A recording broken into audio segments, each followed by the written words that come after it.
Why does the U.S. have Alaska's narrow panhandle, and not Canada? When you look at the map of North America, one detail immediately stands out. Alaska has a long, narrow panhandle stretching along the Pacific coast. But why does it belong to the United States and not to Canada?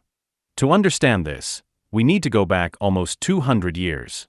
The beginning, Russia and Britain, early 19th century. In the early 19th century, the Russian Empire actively explored the northern coasts of America. Their sailors and fur traders already had settlements in Alaska, while Britain's United Kingdom was expanding its colonies from the Canadian side. In 1825, both empires decided to avoid conflict and signed the Treaty of St. Petersburg. The treaty stated, the coastline would remain Russian, while the inland territories would go to Britain. The key condition, the border had to follow the summits of the mountains, if they were no more than 10 marine leagues, about 55 kilometers from the coast. The problem was that this phrase was too vague. Which mountains exactly? Where were they?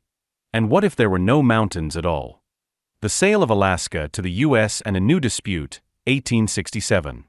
In 1867, Russia sold Alaska to the United States for $7.2 million. At first, this region seemed of little value, but by the late 19th century, the gold rush began, and the Panhandle suddenly became strategic, as it provided access to the Yukon goldfields. Canada, then still a dominion of Britain, insisted that the border should run deeper, giving them direct access to Pacific ports.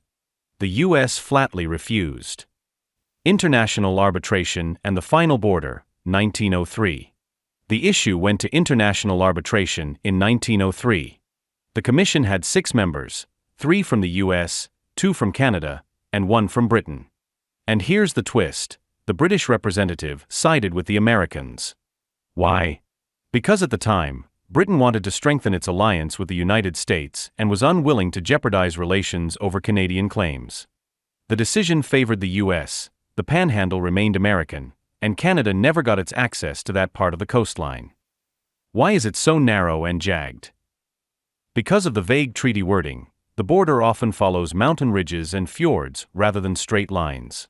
That's why the Alaska Panhandle looks narrow and toothed on the map.